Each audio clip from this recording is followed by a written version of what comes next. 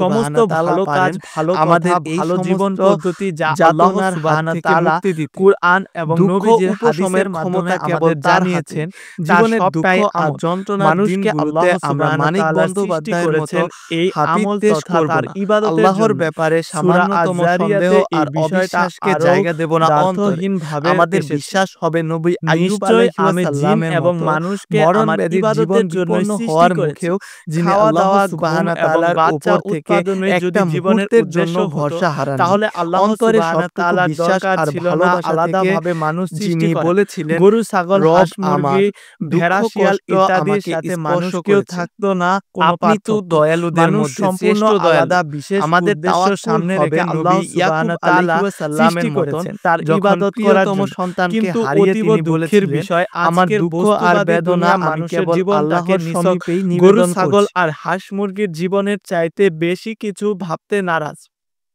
তাদের স্লোগান খাও দাও ফুর্তি করো, এমন উদাসীন উদ্দেশ্যহীন জীবনের প্রতি করুণা দেখিয়ে আল্লাহ সুবহানাহু তাআলা বলেছেন, কিন্তু যারা অবিশ্বাস করে তারা নিজেদের মত্ত রাখে ভোগ বিলাসে এবং আহার করে যেভাবে যেভাবে তাহার করে চতুষ্পদ জন্তুরা, আর জাহান্নামই হলো তাদের থাকবার জায়গা। আর বহু সংখ্যক জিন ও মানুষকে আমি জাহান্নামের জন্যই সৃষ্টি করেছি। তাদের হৃদয়ে আছে কিন্তু তারা উপলব্ধি করে না। তাদের চোখ আছে কিন্তু তারা দেখে না, কান আছে কিন্তু শোনে না। তারা তো জন্তু জানোয়ারের মতো, বরং তার চেয়েও পথভ্রষ্ট। তারা একেবারে বেখবর। জীবনের উদ্দেশ্য ভুলে গেলে কিংবা উদ্দেশ্য থেকে বিচ্যুত হলে মানুষ জন্তু জানোয়ারের পর্যায়ে যে নেমে আসে, এমনকি তার চেয়েও অদম হয়ে পড়ে। আল্লাহ সুবহানাহু তাআলার এই ঘোষণাগুলো সেই বার্তায় আমাদের সামনে হাজির করে। দুনিয়াতে আমাদের জীবনের দুটো দিক হতে পারে কেবল। প্রথমত আল্লাহ সুবহানাহু তাআলাকে চেনা এবং তার ইবাদতের জীবনকে লক্ষ্য করে উদ্দেশ্যর কেন্দ্রবিন্দুতে জায়গা দেওয়া, অথবা দ্বিতীয়ত আল্লাহকে ভুলে গিয়ে জন্তু জানোয়ার চতুষ্পদ পানির স্তরে নেমে আসা। এই মানুষগুলো যাপন করে উদ্দেশ্যবিহীন একটা জীবন, খাওয়া দাওয়া, ঘুম আর বাচ্চা উৎপাদন ব্যতীত, যাদের জীবনে আর কোনো মানে নেই। চতুষ্পদ জন্তু জানোয়ারের জীবনে আলাদা একটা লক্ষ্য আছে। তারা প্রকৃতির ভারসাম্য বজায় রাখার কাজে ভূমিকা রাখে এবং মানুষের নানাবিধ কাজে তারা ব্যবহৃত হয়। কিন্তু উদ্দেশ্যবিহীন মানুষ কারো কোনো ধরনের কাজে আসে না। চতুষ্পদ জন্তু জানোয়ার যে কাজে আসে সেই কাজ তারা দিব্যি করে খায়, দায়, ঘুমায়। কিন্তু মানুষের কাজ হলো আল্লাহ সুবহানাহু তাআলাকে চেনা এবং তার দেওয়া বিধান অনুযায়ী জীবনকে পরিচালন করা। সে যখন এই কাজ থেকে নিবৃত্ত হয় এবং বিদ্রোহ করে বসে, তখনই সে আল্লাহর ক্রোধের শিকার হয়, যার নিশ্চিন্ত গন্তব্য হয়ে পড়ে জাহান্নাম। ৫ সূরা আত-তাকাবীরে আল্লাহ সুবহানাহু তাআলা সৃষ্টির প্রত্যক্ষ সকলের প্রমাণ বর্ণনা করার পরে মানুষের উদ্দেশ্যের প্রশ্ন ছুড়ে বলেছেন, সুতরাং তোমরা কোথায় যাচ্ছ? রব হিসাবে আল্লাহ সুবহানাহু তাআলা একাত্মবাদ জীবনবিদবাদ হিসেবে ইসলাম পরিপূর্ণতা এবং মুহাম্মদ সাল্লাল্লাহু আলাইহি ওয়াসাল্লামের নবুয়তের ব্যাপারে আমাদের অন্তরে বিন্দু মাত্র সন্দেহ থাকার কথা নয়। হৃদয়ের গভীর থেকে আমরা সেগুলোকে বিশ্বাস করি, কিন্তু অন্তরে বিশ্বাস করলেও জীবনের সেসবকে মর্মকেও ধারণ করতে পেরেছি কি? আমাদের সামনে সবকিছুই ঝর্ণার স্বচ্ছ পানির মতো স্পষ্ট, কিন্তু আমাদের যে জীবনবোধ ও জীবন প্রক্রিয়া আল্লাহ দ্বীনের স্বীকৃতি কি তাতে আদৌ প্রতিফলিত হচ্ছে? ঈমানের প্রতি তা বিষয়ে আমাদের অটুট বিশ্বাস, কিন্তু আমাদের জীবন ডুবে আছে চরম উদাসীনতায়। আমরা আল্লাহকে বিশ্বাস করি, কিন্তু সেই বিশ্বাস আমাদেরকে তার দ্বীনের প্রতি অনুরক্ত করে তুলতে পারে না। আমরা নবীজি সাল্লাল্লাহু আলাইহি ওয়াসাল্লামকে ভালোবাসি, কিন্তু সেই ভালোবাসা আমাদের ফজরের সালাতের জন্য জাগাতে পারে না। কিয়ামত দিবসে আমরা পূর্ণ আস্থা, কিন্তু সেই দিনের ভয়াবহতা আমাদের হৃদয়ে তৈরি করতে পারে না ভয়ের কাঁপুনি। আমরা সব জানি এবং বুঝি, কিন্তু পালন করার ব্যাপারে আমরা কোথায় যেন রাজ্যের অনীহা। সূরা আত-তাকাবীরে আল্লাহ সুবহানাহু ওয়া তাআলা যে প্রশ্নটা মানবজাতির উদ্দেশ্যে ছুঁড়েছেন, সেটা যদি আমি নিজের দিকে টেনে আনি, এর প্রাসঙ্গিকতা কোথায় গিয়ে দাঁড়াবে? একবার ভাবুন, আল্লাহ সুবহানাহু ওয়া তাআলা আমাকে উদ্দেশ্য করে বললেন, সুতরাং কোথায় যাচ্ছ? আসলেই তো, আমি আসলে কোথায় যাচ্ছি? কোন সে অন্ধকারের দিকে আমার নিরন্তর ছুটে চলা। আলোর সমস্ত আয়োজন আমার চেনা, কিন্তু কেন অন্ধকারকে আমি জীবনের গন্তব্য করে নিয়েছি? জীবনের লক্ষ্য আর উদ্দেশ্যের সমস্ত রাস্তা আমার সম্মুখে খোলা আছে, কিন্তু সেই চিরচেনা পথে আমি পা বাড়াতে পারছি না কেন? আল্লাহ সুবহানাহু ওয়া তাআলা প্রশ্ন করেছেন, কোথায় যাচ্ছ? কিন্তু আল্লাহকে ছেড়ে আমি আসলে কোথায় যাব? তিনি ছাড়া তো আমাদের আর কোনো রব নেই। তিনি ছাড়া আর কে আছে আপন? কোন সে পথ যা আমাকে দিতে পারে মুক্তির আনন্দ আর স্বাধীনতার স্বাদ? আল্লাহকে বাদ দিয়ে যে পথের দিকে আমরা নিরন্তর ছুটে চলা, সেই পথের শেষে আছে নিঃসীম অন্ধকার। সেই পথের গন্তব্য বিন্দুতে আছে প্রজ্বলিত আগুন, যা তিনি তৈরি করেছেন পথ ভোলা, অবাধ্য আর অহংকারীদের জন্য।